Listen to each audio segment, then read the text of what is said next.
I will share my screen. Yes, okay, screen is visible. So, screen visible है क्या सबको? Hello everyone.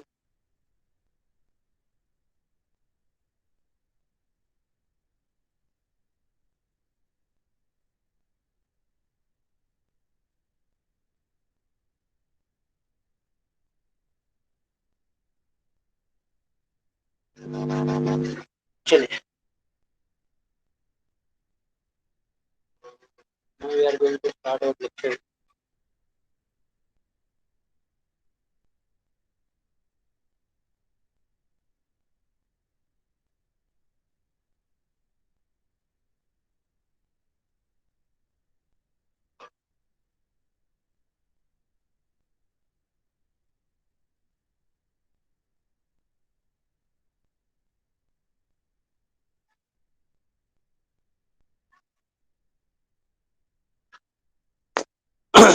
Hello.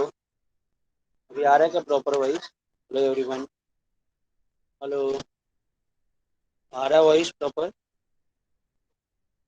Thank you. So in previous lecture we have already discussed what is tax. Tax क्या है? It is a compulsory payment. Hello. अभी break. Hello. Hello everyone. Hello.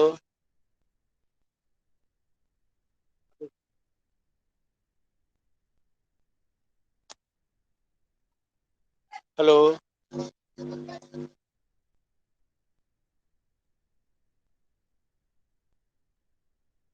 Hello. Proper है क्या? तो थोड़ा वॉइस ब्रेक हो रहा hello.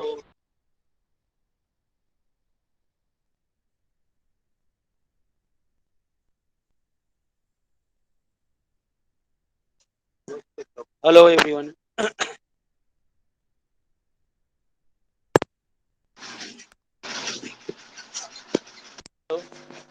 अभी क्लियर है क्या वॉइस? हेलो. सबके यहाँ पे वॉइस ब्रेक हो रहा है या किसी एक के यहाँ पे ही? बाकी लोगों को क्लियर वॉइस आ रहा है क्या अभी? है। अब भी आ रहा है हेलो. सर? हाँ सर, अभी आ रहा क्लियर है। है ना? Thank you.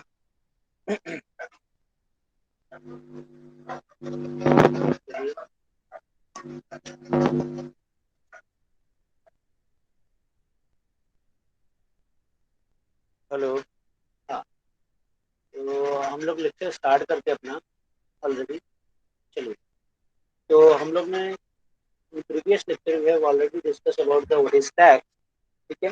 Tax is a compulsory extortion of money. मतलब ये कंपलसरी पेमेंट है towards the government. Why are taxes levied? ये भी ऑलरेडी हमने ब्रिज कोर्सेज में डिस्कस किया था.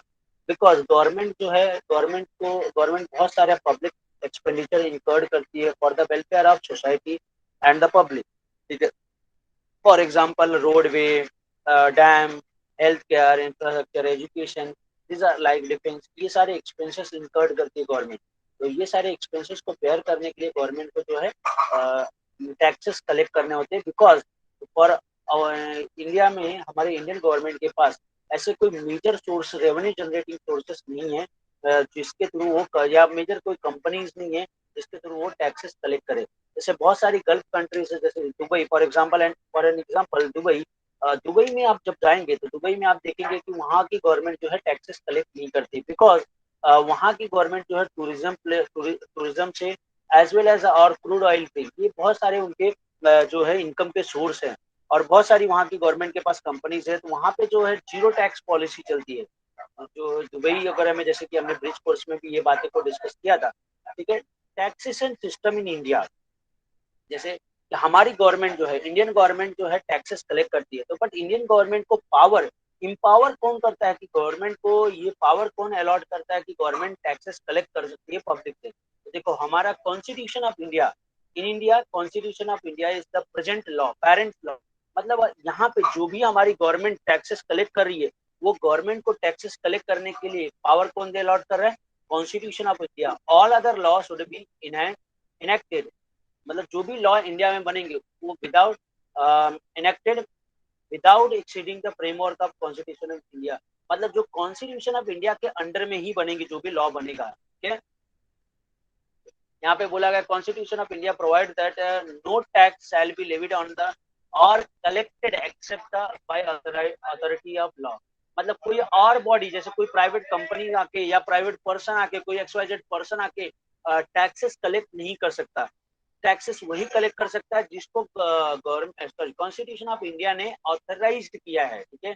जैसे for example the constitution of India empower central government, हमारी सेंट्रल गवर्नमेंट हमसे टैक्सेस कलेक्ट कर सकती है as well as state government and levy to collect. और इसके अलावा जो अथॉरिटी है म्युनिसिपल कॉर्पोरेशन है, जैसे आप प्रॉपर्टी टैक्सेस वगैरह जो है म्युनिसिपल कॉर्पोरेशन को पे करते हैं, ठीक है। तो अभी नेक्स्ट है हमारा entry number 82 union list.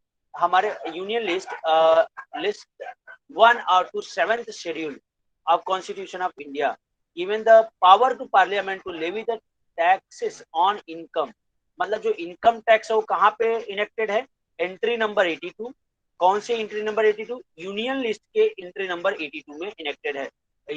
Entry number 82 में उसमें लिस्ट 1 के 7th शेड्यूल में इनकम टैक्स के बारे में बताया गया है, ठीक है। तो ये ध्यान में रखना, कभी कभी ये एंट्री नंबर भी आपको ऑब्जेक्टिव में पूछा जाता है, ठीक है। तो आपको याद रहना चाहिए कि इनकम टैक्स जो है कौन से एंट्री नंबर में आया, एंट्री नंबर 82, ठीक है। नाउ अब हम बात करते हैं there are 3 types of union list. जैसे एक यूनियन लिस्ट होता है, यूनियन लिस्ट में जो भी सेंट्रल गवर्नमेंट लॉ बनाएगी वो कहाँ इनेक्टेड होगा, वो आपका यूनियन लिस्ट। और स्टेट लिस्ट में जो होता है वो स्टेट एक्सक्लूसिवली जो है वो स्टेट लिस्ट को स्टेट गवर्नमेंट को एम्पावर करता है, ठीक है। देखो union list, central government has exclusive power to make the law under on the matter of contained in union list. मतलब जो भी यूनियन लिस्ट में डिस्कशन हुआ है, जो भी बातें बताई गई उसके अकॉर्डिंग सेंट्रल गवर्नमेंट के पास पावर है कि उससे रिलेटेड लॉ बना सकती है। और इस जो भी मैटर स्टेट लिस्ट में लिस्टेड है उसके ऊपर स्टेट गवर्नमेंट का पावर है, एक्सक्लूसिवली स्टेट गवर्नमेंट, वहां पे सेंट्रल गवर्नमेंट कोई भी इंटरफेरेंस नहीं कर सकती है, वहां पे स्टेट गवर्नमेंट ही। और कॉन्करेंट लिस्ट होता है, कॉन्करेंट लिस्ट में मतलब क्या होता है बच्चों कि दोनों को मिक्स पावर होता है, दोनों को इक्वल पावर होता है, central government as well as state government, ठीक है। जैसे हमारा यहाँ पे आया, तो ये तो हुआ बेसिक चीजें जो हमने ऑलरेडी पहले भी डिस्कस किया था। अब ये हमारा स्ट्रक्चर इंडियन टैक्स स्ट्रक्चर है। हमारे पास there are 2 types of taxes, direct tax and indirect tax. डायरेक्ट टैक्स में हमारा इनकम टैक्स है, गिफ्ट टैक्स है और वेल्थ टैक्स है। जीएसटी, जीएसटी के बारे में हम अभी मैं ज्यादा कुछ भी नहीं बताऊंगा। GST as well as custom, ये दोनों ही टॉपिक ये आपको टीवाई में मिलेंगे 3rd ईयर में, तो इसके ऊपर मैं अभी ज्यादा कुछ भी डिस्कस नहीं करूंगा, ठीक है। तो अब मैं बेसिकली जो हमारा इस पर्टिकुलर ईयर का जो मेन कोर सिलेबस है वो डायरेक्ट टैक्स है। Indirect tax there are 3 type, major 3 types of taxes है जो कि आपको देख सकते हो, इनकम टैक्स है, गिफ्ट टैक्स है और वेल्थ टैक्स है, ठीक है। तो हमारा वेल्थ टैक्स जो है अबॉलिश्ड हो चुका है असेसमेंट ईयर 2015 एंड 16 से। मतलब nowadays in India there is no wealth tax. तो मैं पहले बता दूं कि वेल्थ टैक्स होता क्या था। अभी फिलहाल हमारे लिए इंडिया में वेल्थ टैक्स नाम का कोई भी टैक्स नहीं है। मतलब अभी हमारी गवर्नमेंट जो है वेल्थ टैक्सेस नहीं कलेक्ट कर रही है। तो कोई बता सकता है वेल्थ टैक्स क्यों गवर्नमेंट ने अबॉलिश किया, क्या रीजन हो सकता है।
तो हमारा कोई, देखो मैं अभी रीजन बताता हूँ। वेल्थ टैक्स जो है हमारे इंडिया में आया 2000, जब एबॉलिश हो गया 2015-16 से। रीजन क्या है उसके लिए मैं बाद में बताता हूँ, पहले थोड़ा सा ब्रीफ आइडिया दे देता हूँ what is a wealth tax. Exactly sir wealth आपका टैक्स होता है। चैट बॉक्स स्टक है। हेलो, हाँ सॉरी सॉरी सॉरी सॉरी, हाँ वो कभी कभी हो जाता है। अभी क्लियर है। ओके, कलेक्शन एक्सपेंडिचर से ज़्यादा था। Very good, very good. ठीक है, ये हाँ मैंने शायद से ब्रिज कोर्स में भी डिस्कस किया था। वेल्थ टैक्स में अभी जो है अबॉलिश इसलिए ही हुआ था क्योंकि जो है कलेक्शन जो है वो ज़्यादा हो गया था एक्सपेंडिचर से। तो एक्सपेंडिचर ज़्यादा हो गया था कलेक्शन से, मतलब 10 रुपया कलेक्शन हो रहा था तो 15 रुपया खर्चा करना पड़ता था। इस तरह से खर्चा हो रहा था गवर्नमेंट का, इस वजह से गवर्नमेंट ने उसे एबॉलिश कर दिया। वेल्थ टैक्स मैंने आपको बताया था कि जो किसी का भी पर्सनल जो वेल्थ होगा उसके ऊपर कलेक्ट किया जाता था, बेसिकली वेल्थ टैक्स वो था। अभी हम लोग उसमें, क्योंकि ये सब चीजें हमने ऑलरेडी डिस्कस किया है। गिफ्ट टैक्स जो है हमारे इंडिया में था, बहुत पहले आया। गिफ्ट टैक्स को बाद में इंडिया में उसे एबॉलिश कर दिया गया। तो लोग गिफ्ट के थ्रू, वाया गिफ्ट के थ्रू जो है टैक्स का इवेजन करने लगे। टैक्स इवेजन का मतलब होता है, इवेजन वर्ड का मतलब होता है यहाँ पे चोरी से। ठीक है, लोग टैक्स इवेजन करने लगे तो गवर्नमेंट ने देखा कि इस तरह से जो है टैक्स की चोरी लोग गिफ्ट के थ्रू कर रहे हैं। तो गवर्नमेंट ने जो गिफ्ट टैक्स के प्रोविजन थे, गवर्नमेंट ने सेपरेट एक्ट नहीं लाया गिफ्ट टैक्स के लिए, कोई सेपरेट एक्ट और सेपरेट पॉलिसी नहीं लाई। जो भी प्रोविजन गिफ्ट टैक्स के थे वो इनकम टैक्स के साथ मर्ज कर दिया है। तो फिलहाल मर्ज विद इनकम टैक्स। अगर हम फिलहाल बात करें फॉर अ टाइमिंग, तो हमारा डायरेक्ट टैक्स में एक ही टैक्स है जिसका नाम है इनकम टैक्स। तो अब डायरेक्ट टैक्स में एक ही एज सच टैक्सेस है जो इनकम टैक्स है। टाइप्स ऑफ टैक्सेस, दो टाइप के टैक्सेस है बेसिकली, मैंने आपको पहले ही बता दिया है। एक तो है आपका डायरेक्ट टैक्स और दूसरा है आपका indirect tax. Levied on, levied on direct tax जो है वो आपका इनकम टैक्स। एक चीज और ध्यान में रखना, कोई भी टैक्सेस जो है जब कलेक्ट होता है तो वो उसके ऊपर एक, जैसे अब यहाँ पे हम बात करें डायरेक्ट टैक्स का, तो डायरेक्ट टैक्स जो चार्ज होता था वो किसी पर्सन पे चार्ज होगा। Direct tax charge on person, कोई भी पर्सन होगा उसके ऊपर चार्ज होगा। अब पर्सन का मतलब क्या है आगे हम डेफिनेशन में देखेंगे। ठीक है, और indirect taxes are charged on goods and services. Indirect taxes किसके ऊपर चार्ज किया जाता है? गुड्स या सर्विसेज पे। तो हम इनडायरेक्ट टैक्स के बारे में नहीं बात करेंगे अभी फिलहाल। डायरेक्ट टैक्स में जो है, डायरेक्ट टैक्स में अब पहला तो ये चीजें क्लियर है कि चार्ज ऑन क्या है, इसके ऊपर चार्ज होता है पर्सन के ऊपर। और हर एक टैक्स का जो है एक टैक्सेबल इवेंट होता है। जैसे हम अगर बात करें तो मतलब वो पर्टिकुलर इवेंट अगर सेटिस्फाइड होगा then you are liable to pay tax. जैसे इनकम टैक्स, इनकम टैक्स का टैक्सेबल इवेंट जो है वो इनकम है। If you are generating any types of income then you are liable to pay income tax. आप income tax, अगर आप income earn कर रहे हैं तो आप इनकम टैक्स पेमेंट करने के लिए लाइबल हैं। अब वो आगे मैटर है कि कब कितना इनकम होगा तो आप टैक्स भरने के लिए लाइबल हैं, वो आगे की बात है। ठीक है, तो इनकम टैक्स, अब यहाँ पे इनकम टैक्स कलेक्ट कौन करता है? कौन कलेक्ट करता है? तो आपको ध्यान में रखना है, इनकम टैक्स जो कलेक्ट करता है वो हमारी सेंट्रल गवर्नमेंट कलेक्ट करती है। कौन सी गवर्नमेंट? ऑब्जेक्टिव में क्वेश्चन आ सकता है। Income tax collected by central government. और सेंट्रल गवर्नमेंट के अंदर एक फाइनेंस मिनिस्ट्री आती है। जैसे आपको पता होगा हमारे इंडिया के फाइनेंस मिनिस्टर एट प्रेजेंट कौन है? प्रेजेंट फाइनेंस मिनिस्टर मैंने पहले भी बताया था शायद से, या आपको पता होना चाहिए। तो श्रीमती मिसेस निर्मला सीतारमन है, पता है आपको, इनका नाम सुना है? वो हमारे इंडिया की यूनियन फाइनेंस मिनिस्टर है। यूनियन का मतलब होता है सेंट्रल फाइनेंस मिनिस्टर। अब सेंट्रल फाइनेंस मिनिस्ट्री के अंदर, फाइनेंस मिनिस्ट्री के अंदर आता है CBDT, central board of excise and custom. ठीक है, सॉरी सीबीडीटी नहीं, सीबीडीटी का मतलब होता है central board of direct tax. ठीक है, सीबीडीटी का मतलब वो अलग हो गया, एक्साइज एंड कस्टम वो अलग बात कर रहे हैं। सीबीडीटी हमारा जो डायरेक्ट टैक्स किसके अंडर आता है? CBDT, central board of direct taxation, उसके अंडर में टैक्सेस कलेक्ट किए जाते हैं। तो लेकिन ध्यान में रखें, हमें उतना डिटेल में नहीं जाने की जरूरत है फिलहाल के लिए। हमें यही इतना याद रखेंगे कि डायरेक्ट टैक्स मतलब income tax is collected by, कौन कलेक्ट करता है? Income tax is collected by central government of India. Income tax is collected by central government of India. ठीक है, यहाँ पे ध्यान रखें। लेविट, लेविट मैंने बताया पहले, डायरेक्ट टैक्स जो है इनकम पे चार्ज होता है। अगर वेल्थ टैक्स होता तो वेल्थ टैक्स वेल्थ पे, लेकिन यहाँ पे फिलहाल हमें याद रखो direct tax levied on income. अब यहाँ पे देखो, indirect tax is a charge on goods और सर्विसेज। शिफ्टिंग ऑफ बर्डन, तो there is a no shifting of burden. मैंने पहले ही ब्रिज कोर्स में भी बताया कि डायरेक्ट टैक्स जिसके ऊपर चार्ज किया जाएगा वही that particular person are liable to pay taxes. But indirect tax के केस में ऐसा नहीं होता। इनडायरेक्ट टैक्स के केस में burden shifted from one person to another person, ठीक है। टाइम ऑफ कलेक्शन, नॉर्मली जो है डायरेक्ट टैक्स कलेक्ट जो होता है वो ईयरली बेसिस पे होता है, ईयर बेसिस पे। बट इनडायरेक्ट टैक्स ऐसा नहीं है। Indirect tax collected at the time of sale और परचेज, या सर्विस जब आपने दिया। एग्जाम्पल, डायरेक्ट टैक्स का एग्जाम्पल है income tax, tax on undisclosed foreign income और एसेट। और इनडायरेक्ट टैक्स में मेजर इनडायरेक्ट टैक्स अभी हमारे इंडिया में दो ही रह गए हैं, जिसका नाम है GST and custom. These are the two major indirect taxes. अब बेसिकली हमारा ये तो ब्रीफ आइडिया, ये यहाँ तक तो मैंने आपको ब्रिज कोर्स में भी एक्सप्लेन किया था। नाउ अब हम हमारे कोर सिलेबस जो हमारा, हम लोग अभी आगे से जो भी बात करेंगे इस पूरे एकेडमिक ईयर में, तो इनकम टैक्स से रिलेटेड बात करेंगे। Income tax means direct tax. Income tax is a part of direct tax, ठीक है। तो अब हम जब भी बात करेंगे इनकम टैक्स की बात करेंगे, तो इनकम टैक्स में जो है सेक्शन 1 आया। देखो किसी भी एक्ट में, चाहे हम इनकम टैक्स की बात करें, चाहे सेल ऑफ गुड्स एक्ट की बात करें, चाहे कॉन्ट्रैक्ट एक्ट की बात करें, कंपनी एक्ट की बात करें, तो किसी भी एक्ट में अब हमें समझ लेना बच्चों कि हमें एक छोटा सा क्या पढ़ना है, एक हमें मूवी, अब हम एक मूवी देखने जा रहे हैं, तो सबसे पहले अगर मूवी स्टार्ट होती है तो उसका टाइटल आता है, यस यस और no. Beginning, very beginning of the movie आपको उसका टाइटल दिखता है कि मूवी का नाम क्या था, कब रिलीज हुई, वगैरह वगैरह जो भी है, ये सारी डिटेल्स आती है, यस। तो उसके अकॉर्डिंगली यू आप उसी तरह से सेक्शन 1, वेरी फर्स्ट सेक्शन 1, जैसे अभी क्या हुआ, सेक्शन 1 आता है शॉर्ट टाइटल एंड कमेंसमेंट। मतलब फॉर एग्जाम्पल अगर कोई बेबी बॉर्न होता है, कोई बेबी बॉर्न हुआ, तो उसके लाइफ में सबसे पहला इवेंट क्या होता है। कोई न्यूली बेबी बॉर्न हुआ, उसके लाइफ में फर्स्ट इवेंट क्या होगा, बता सकते हैं आप लोग। सर रोएगा वो शायद। रोएगा, ओके। ये तो मान लो उसका फर्स्ट इंसिडेंट, मतलब इवेंट में बोलो उसके लाइफ में फर्स्ट फंक्शन किसके चीज, कौन सी चीज का होगा। नामकरण। यस, वेरी गुड, नामकरण, बराबर है। यस, नेम सेरेमनी बोलते हैं ना, क्योंकि उसके लाइफ में फर्स्ट फंक्शन यही होगा कि उसका नामकरण किया जाएगा, यस। तो उसी तरह से अब हमारा जो है न्यूली बेबी बॉर्न हुआ, इनकम टैक्स। तो हम सबसे पहले, अब नामकरण के दिन क्या होता है, नॉर्मली हम लोग उसका नाम रखते हैं और जन्म कुंडली बनाते हैं, यस और नो, इस तरह का प्रोसेस होता है, यस।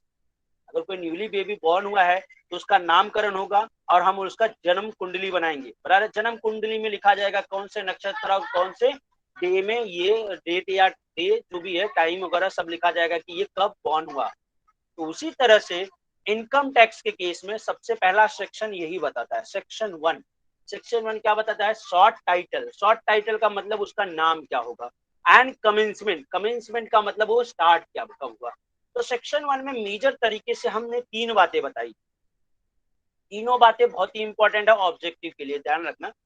डेफिनेटली 101% मैं आपको बोल रहा हूँ, ये तीनों में से एक या दो आपको objective internal as well as external exam में मिलेगा ही मिलेगा। अब पहली बात बताइए, नामकरण बोला गया, तो नामकरण बोला गया तो अभी जैसे, अच्छा, किसी आप में से किसी के मॉम एंड डैड ने पूछा आप लोगों से कि बेटा आपका नाम क्या रख दिया जाए, ऐसा पॉसिबल हुआ किसी को। हालांकि मेरे मॉम डैड ने नहीं पूछा, तो आई एम श्योर आपके भी मॉम डैड ने किसी के नहीं पूछा रहेगा कि बेटा आप लोगों का नाम क्या रखा जाए, ठीक है। क्योंकि हमारे मॉम डैड ने भी नहीं पूछा था, लेकिन इनकम टैक्स के केस में थोड़ा सा पूछा गया, बोला बेटा आपका नाम क्या रखा जाए। तो इनकम टैक्स ने बोला सर इनकम टैक्स रख दीजिए। तो उसका नाम पड़ा, पहली बात बताई गई, this is income tax act 1961। तो ये देखो यहाँ पे क्या बोला गया, this is income tax act, this is income tax act 1961। तो अब इसका नाम क्या रख दिया गया, इनकम टैक्स एक्ट 1961। मतलब ये इनका नाम है इनकम टैक्स, और ये बॉर्न हुए कब, 1961 में। यहां तक बातें क्लियर हुई, बराबर है बच्चों। तो अब मेरा आपसे क्वेश्चन दूसरा है, अब बॉर्न हो गए 1961 में, तो अब ये बताओ इनकम टैक्स कब से अप्लीकेबल हुआ रहेगा इंडिया पे। हेलो, कब से एप्लीकेबल हुआ रहेगा, कोई बताएगा एनीवन? इनकम टैक्स तो हमारा बॉर्न हुआ 1961 में, ठीक है, पहली बात। कब से एप्लीकेबल हुआ रहेगा, दूसरी बात बताइए, क्या लगता है आपको कब से एप्लीकेबल हुआ रहेगा? 1961 में एक्ट आ गया है, कब से एप्लीकेबल हुआ? 1962 से। ओके, क्यों ऐसा 1961 में एक्ट आया? एक साल क्या आराम कर रहे थे? एक साल क्या चल रहा था? क्यों ऐसा बोला गया कि दिस इज एप्लीकेबल फ्रॉम 1962, जैसे कि आप बता रहे रोल नंबर 11? क्या रीजन हो सकता है इसका? हेलो, तो अब मैं आपको बता दूं, देखो दिस इज, अब जरा समझो। रोल नंबर 11 बेटा, प्लीज अनम्यूट योर माइक।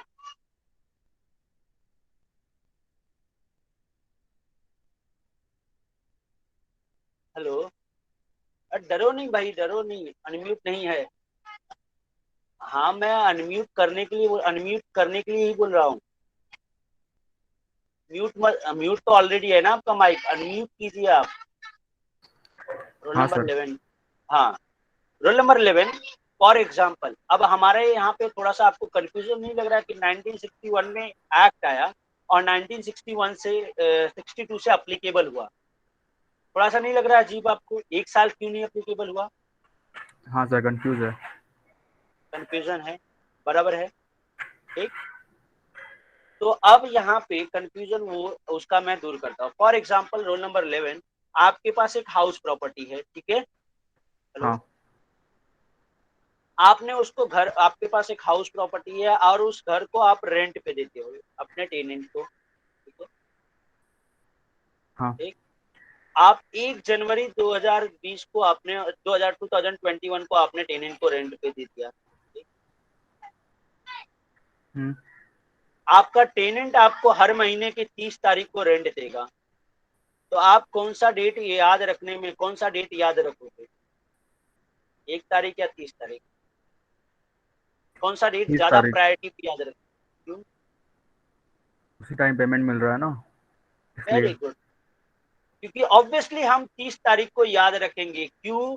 क्योंकि पेमेंट हमें 1 तारीख को मिलने वाला है या 30 तारीख को बच्चों? भले ही हमने हमारे 30 टेनेंट को तारीख घर को। 1 तारीख को दिया, पेमेंट हमें कब मिलेगा? 30 तारीख को। तो बाय डिफॉल्ट देखो, आप सबने आंसर दिया कि सबने, आपको ऐसा ही लग रहा है कि हमें 30 तारीख को पैसा मिलेगा, तो हम पैसे वाला डेट याद रखेंगे। तो वैसे इनकम टैक्स के साथ भी हुआ। अब मैं उसका लॉजिक बताता हूँ, थोड़ा सा आप अभी थोड़ा सा आपको समझना पड़ेगा, ये अलग। ये देखो, सबसे पहले हमारे इंडिया में हर साल एक फाइनेंस बजट पेश किया जाता है। नाम सुना है आप लोगों ने? नाम सुना है क्या? यस और no? Finance budget. Okay, good, very good. कौन से मंथ में प्रेजेंट किया जाता है? यूनियन बजट बोल सकते हैं, वेरी गुड। फरवरी, पहले लास्ट डेट ऑफ फरवरी होता था, लेकिन अभी फर्स्ट वीक ऑफ फरवरी में प्रेजेंट किया जाता है ये फाइनेंस बजट, ठीक। जो हमारे यूनियन फाइनेंस मिनिस्टर होते हैं वो इसको प्रेजेंट करते हैं, ठीक है। फाइनेंस बजट जो है, फाइनेंस बजट 2020 आया, सॉरी 2020 बोला, 1961 में इनकम टैक्स को इंट्रोड्यूस किया गया। तो अब इसका नाम पड़ गया इनकम टैक्स। ये अब बजट कब आया होगा जरा याद रखना, फरवरी में, ठीक। अब इसको इंट्रोड्यूस किया गया होगा इनकम टैक्स एक्ट बोल के, इनकम टैक्स एक्ट 1961 बोला गया।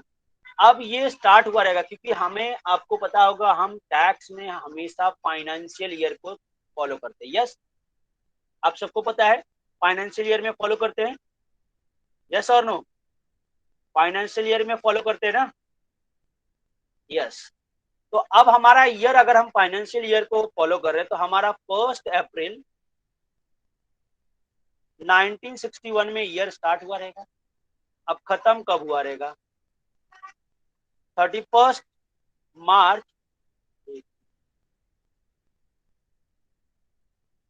खत्म कब हुआ रहेगा? 31 मार्च 1961।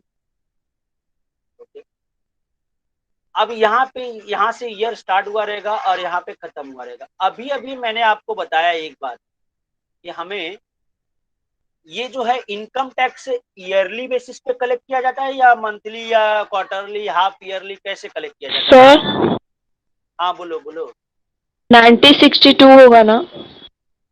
ओ सॉरी सॉरी, ठीक है 1962, sorry sorry, I am so sorry. ठीक है, तो ये अब मुझे बताओ कि ईयरली बेसिस पे कलेक्ट किया जाता है या मंथली? आप काफी लोग बोल रहे हैं कि ईयरली बेसिस पे। ठीक है, ओके, तो ईयरली बेसिस पे। तो अब हमारा ईयर स्टार्ट यहाँ से हुआ 1 अप्रैल 1961 में, और हम 31 मार्च 1962 को खत्म हुआ।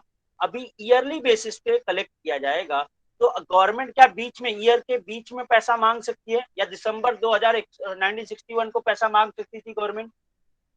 नहीं, क्योंकि गवर्नमेंट को वेट करना था टिल द ईयर एंड खत्म होगा उसके बाद, क्योंकि गवर्नमेंट ने पहले स्पेसिफिकली बोल रखा था कि आप पहले पैसा कमाओगे उसके बाद ही गवर्नमेंट हमें दोगे। तो पूरे साल अभी लोग पैसा अर्न कर रहे हैं, इनकम अर्न कर रहे हैं, तो इसको अभी हम लोग बोलते हैं, आगे हम देखेंगे, इसको हम लोग बोलते थे प्रीवियस ईयर। अब मुझे बताओ लोग पैसा देना स्टार्ट कब से किए रहेंगे? 1 अप्रैल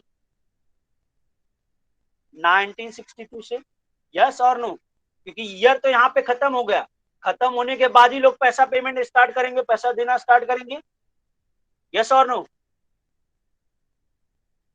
यस। तो इस रीजन की वजह से गवर्नमेंट ने इसे बोला कि हमारा इनकम टैक्स जो है अप्लीकेबल कब से हुआ? 1 अप्रैल 1962 से। अगर हम बात करें, ये खत्म हुआ रहेगा 31 मार्च 1963 में। मतलब इसको हम, ये पर्टिकुलर ईयर को हम असेसमेंट ईयर बोलेंगे। तो बोला जाता है कि इनकम टैक्स एप्लीकेबल हुआ असेसमेंट ईयर 62-63 से। इस तरह से ध्यान में रखो आप लोग। आपको बातें समझ में आई कि क्यों ऐसा बोला गया? इनकम टैक्स एक्ट आया 1961 में, लेकिन हमें बोला जाता है कि 1 अप्रैल 1962 से एप्लीकेबल हुआ। आई होप इसका लॉजिक समझ में आया रहेगा आप लोगों को। Understood everyone? हेलो, यस, देख सकते हो यहाँ पे एप्लीकेबल फ्रॉम 1 अप्रैल 1962। ठीक है, असेसमेंट ईयर 62-63 से। अब तीसरा पॉइंट बोला applicable through out the India, पूरे इंडिया में एप्लीकेबल होगा। और यहाँ स्पेसिफिकली एक वर्ड लिखा गया including and Jammu and Kashmir. हालांकि अभी इसका कुछ इस वर्ड का मीनिंग नहीं है, ठीक है। ये क्यों लिखा गया, आप ऐसा क्यों लिखा गया होगा, आप कोई रीजन बता सकता है? Including Jammu and Kashmir. India का पार्ट ही था उस टाइम ना। हाँ, अभी भी तो इंडिया का पार्ट ही है ना, उस अभी टाइम नहीं उस इंडिया का टाइम पार्ट नहीं है। था। उस टाइम इंडिया का पार्ट नहीं था, किसने बोला भाई? 19 पहले से जम्मू एंड कश्मीर इंडिया का पार्ट ही है ना? वो ऐसा कैसे? वो हाँ बोलो बोलो बोलो रोल नंबर। वो स्पेशल उसे प्लेस दिया गया था इसलिए। ओके, गुड, वेरी गुड, थोड़ा बहुत करेक्ट है। देखो, जब हमारा जम्मू एंड कश्मीर हुआ, Jammu and Kashmir central authority नहीं था। नहीं नहीं, सब सेंट्रल गवर्नमेंट इंडिया और पाकिस्तान, नहीं नहीं, ऐसा कुछ नहीं। इंडिया और देखो डिस्प्यूट कहाँ है? जो पीओके है, पीओके का मतलब पाकिस्तान ऑक्युपाइड कश्मीर है, जो उस पर डिस्प्यूट है, वो पाकिस्तान के पास है। हालांकि वो इंडिया का ही है, लेकिन वो पाकिस्तान ने ऑक्युपाई करके रखा है, तो उसको पीओके बोलते हैं, पाकिस्तान ऑक्युपाइड कश्मीर। हालांकि जो हमारे पास जो बाकी का कश्मीर लद्दाख वगैरह का सेक्टर था, जैसे जम्मू वगैरह का जो सेक्टर था, वो इंडिया के पास पहले ही था। एक्चुअली क्या हुआ था, पहले जब वहाँ के राजा थे हरि सिंह जब राजा, जब वो पहले एक्चुअली जब हमारा इंडिया को इंडिपेंडेंस मिला, तो हमारा इंडिया एक छोटी छोटी रियासतों में बटा हुआ था। तो हमारे के वाइस प्राइम मिनिस्टर थे, जिनको हम होम मिनिस्टर बोलेंगे। हमारे होम मिनिस्टर थे, कौन होम मिनिस्टर था हमारा फर्स्ट? सरदार वल्लभ भाई पटेल। वेरी गुड, सरदार वल्लभ भाई पटेल जी हमारे होम मिनिस्टर थे। उनको आयरन मैन भी बोला जाता है, सुना है आप लोगों ने ऐसा? उनको, सरदार वल्लभ भाई पटेल जी को आयरन मैन बोला जाता था। और बहुत ही कैपेबल इंसान और बहुत ही साहसी इंसान थे वो। ठीक है, तो वो उन्होंने, मतलब उनको ये कमान दिया गया कि जो अलग अलग रियासतें हैं उनको अपने इंडिया में करो विलय, और उनको इंडियन गवर्नमेंट के लोकशाही के अंडर इन्वॉल्व करो। तो जब वहाँ के राजा थे, राजशाही था वहाँ कश्मीर में, तो वहाँ के राजा थे, तो वहाँ के राजा ने हरि सिंह थे।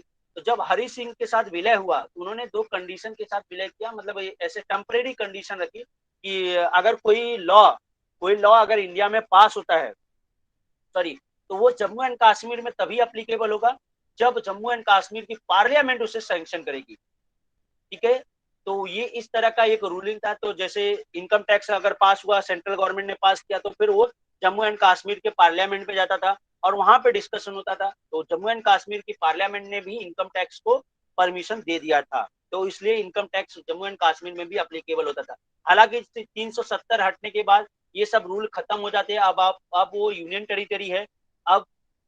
बट अभी यस, अभी आर्टिकल 370, वही मैं बोल रहा हूँ, आर्टिकल 370 हटने के बाद वो हमारी सेंट्रल गवर्नमेंट के अंडर में आ गया, वो यूनियन टेरिटरी है। अब ऐसा कोई रूल नहीं है कि अगर हमारी सेंट्रल गवर्नमेंट कोई लॉ बनाती है तो वहां पे वहां की पार्लियामेंट से परमिशन लेना पड़ेगा। पहले पार्लियामेंट, वहां की पार्लियामेंट में वो, अब वो वहां पे भी अप्लीकेबल होगा। तो इसलिए ये रीजन था, ठीक है। अब वहां पे हम लोग ज्यादा डिटेल में नहीं जाएंगे, फिलहाल के लिए बस आप इतना याद रखो कि, और ये ऐसा कभी भी किसी कोई मत बोलना बच्चों, क्योंकि जम्मू एंड कश्मीर पहले से ही हमारा इंडिया का पार्ट है, ठीक है। हालांकि हमने उसको थोड़ा स्पेशल ट्रीटमेंट दिया था, स्पेशल फैसिलिटी दी थी गवर्नमेंट ने, लेकिन जम्मू एंड कश्मीर पहले से ही इंडिया का पार्ट है और अभी भी है और रहेगा इंडिया का पार्ट, ठीक है।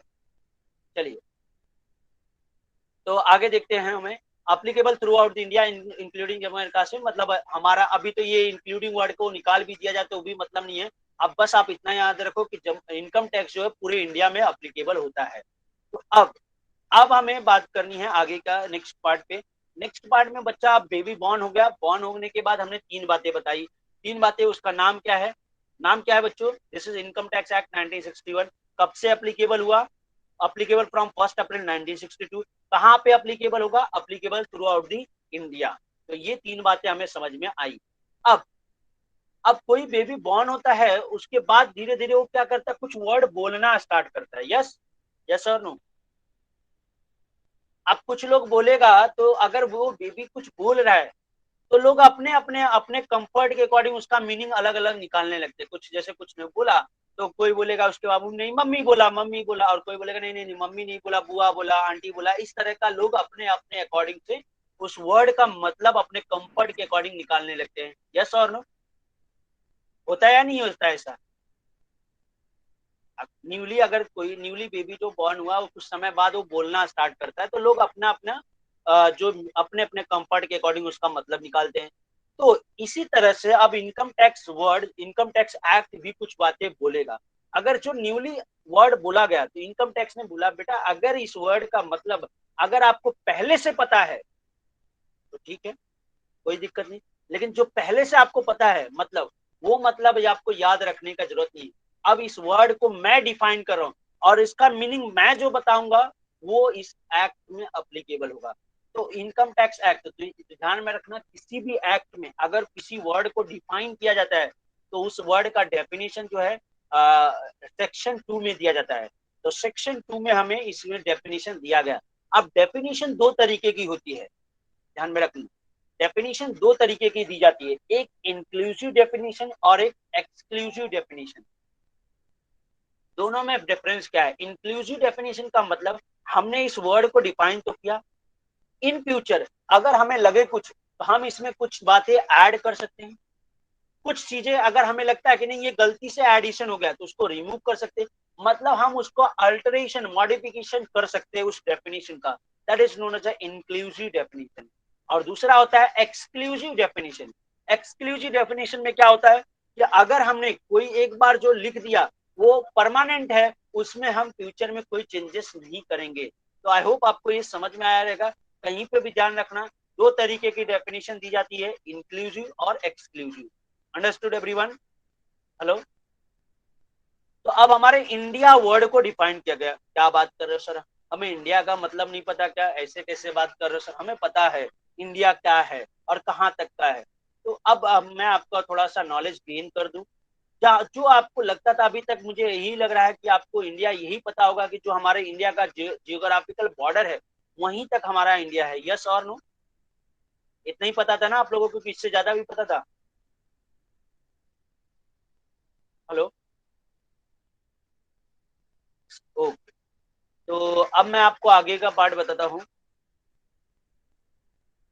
देखो, अब मैं आपको आगे का पार्ट बताता हूँ। देखो यहाँ पे इंडिया, इंडिया का मतलब क्या है? The terms of India mean, India का मतलब क्या है?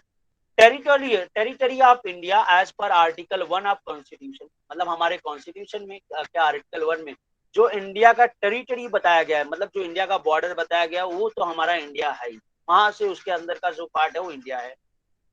लेकिन अब उसके बाद टेरिटोरियल वाटर ऑफ इंडिया, मतलब हमारा जो इंडिया का समुद्र में 200 नॉटिकल माइल्स तक हमारा इंडिया आता है। टेरिटोरियल वाटर हालांकि 12 नॉटिकल माइल्स तक ही होता है, लेकिन और 200 नॉटिकल माइल्स तक हमारा इंडिया आता है।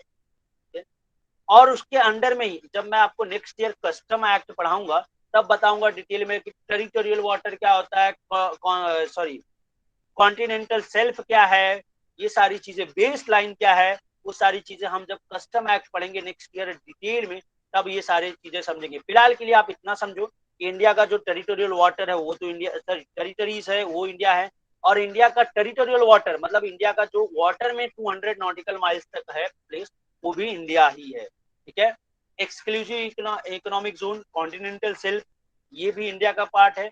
एनी और इसके अलावा और जो इंडिया का एयर स्पेस है, जो टेरिटरीज और टेरिटोरियल वाटर ऑफ इंडिया के ऊपर का जो एयर स्पेस है वो भी इंडिया के अंडर में आएगा। ऐसा नहीं कोई बोल सकता कि नहीं हम तो एयर में जा रहे हैं तो ये इंडिया का पार्ट नहीं, इंडियन टेरिटरी के अंदर जो एयर स्पेस है वो भी इंडिया के अंडर में आएगा। तो अगर आप इंडिया का क्या या तो टेरिटरी को यूज करके या इंडियन टेरिटोरियल वाटर को या इंडियन एयर स्पेस को यूज करके कोई डायरेक्ट या इनडायरेक्ट किसी भी तरीके का कोई भी यूज करके अगर आपने कोई इनकम जनरेट की है then you are liable to pay income tax to Indian government. समझ में आया? अंडरस्टूड बच्चों, समझ में आया सबको? नेक्स्ट है, यहां तक समझ में आया सबको? हेलो, अब यहाँ पे बोला गया एसएससी। एसएससी का मतलब क्या है?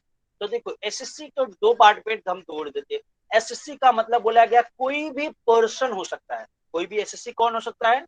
कोई भी पर्सन, मतलब पहले पार्ट में बोला गया एनी पर्सन, कोई भी पर्सन। अब पर्सन का मतलब क्या है किसी को पता है? पर्सन का मतलब क्या है किसी को पता है क्या? हालांकि पर्सन का मतलब जो आप बोलेंगे ह्यूमन बीइंग, इंडिविजुअल आदमी, इंडिविजुअल इंसान, वो नहीं, वो तो है। उसके अलावा इसका और ब्रॉड मीनिंग है, अभी हम देखेंगे थोड़ी देर बाद। ठीक है, तो ये एनी पर्सन है, एनी पर्सन, उसके साथ में बोला गया and who is liable to pay tax और इंटरेस्ट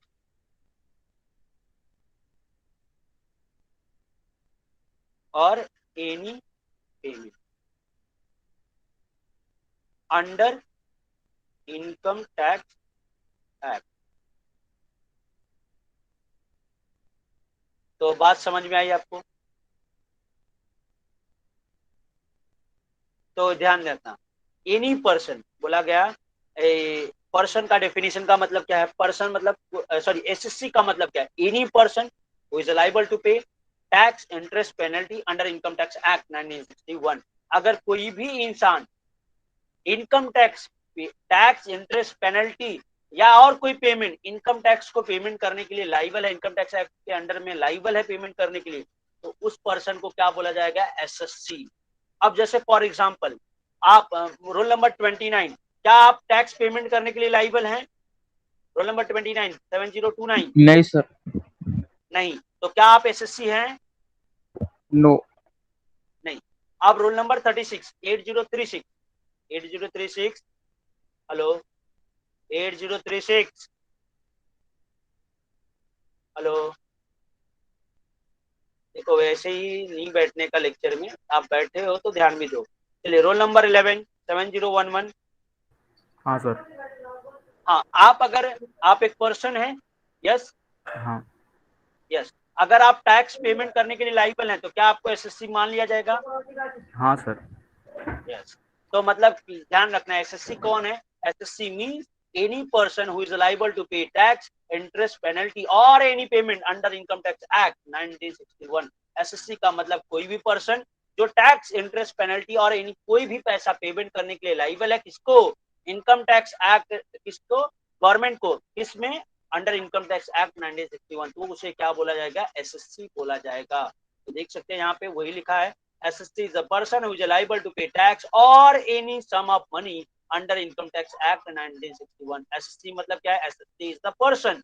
एसएससी कौन है, कोई भी पर्सन हो सकता है, लेकिन साथ साथ में क्या होना चाहिए, वो पर्सन के साथ साथ वो टैक्स पेमेंट करने के लिए लायबल होना चाहिए, तो उसे हम बोलेंगे एसएससी बोलेंगे। ऐसे any person who by whom any tax और any other sum of money interest और penalty is payable under this act, तो उसे हम बोलेंगे एसएससी। ठीक है, अब ये डीम्ड एसएससी क्या होता है, रिप्रेजेंटेटिव एसएससी क्या होता है, एसएससी इन डिफॉल्ट क्या होता है, ये सब आपको जानने की जरूरत नहीं है, ये लिखा है, जस्ट आप अगर रीड करना चाहें तो रीड करिए। हालांकि आपके सिलेबस के अकॉर्डिंग ये इंपॉर्टेंट नहीं है, ये अगर कोई सीएमए कर रहा है उसके लिए वो सारी चीजें इंपॉर्टेंट है, हमारे लिए बस इतना ही। एसएससी का डेफिनेशन आपको पता है तो मोर देन इनफ है। असेसमेंट, अब एसएससी का डेफिनेशन जो दिया गया वो सेक्शन 2 सब सेक्शन 7 में दिया गया। असेसमेंट का डेफिनेशन दिया गया सेक्शन 2 सब सेक्शन 8 में।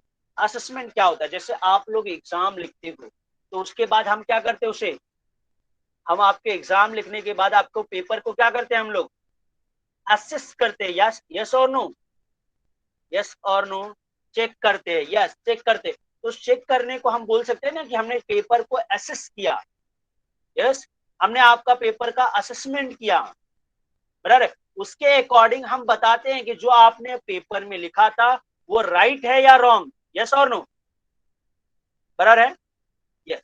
In similar manner income tax में के केस में भी ये सेम होता है। जैसे इनकम टैक्स के आप ईयर एंड के बाद असेसमेंट ईयर में आप क्या करते हो, इनकम टैक्स रिटर्न फाइल करते हो।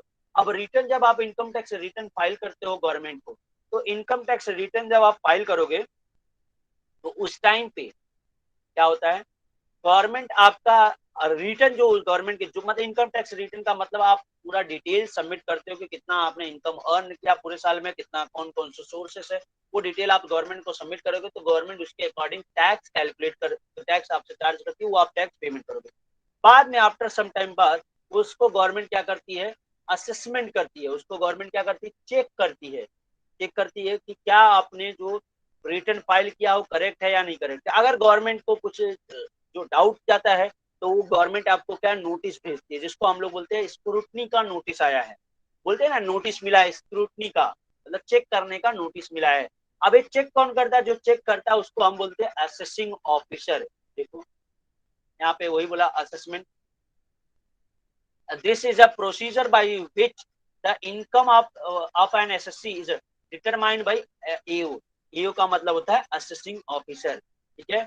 It may be normal assessment और by the reassessment of income previously assessed. मतलब जैसे एक बार आपका बुक वगैरह चेक हो जाता है तो कभी कभी अगर आप सेटिस्फाइड नहीं होते तो आप क्या करते हो, रीअसेसमेंट रीचेकिंग के लिए अप्लाई करते हो या नहीं करते हो।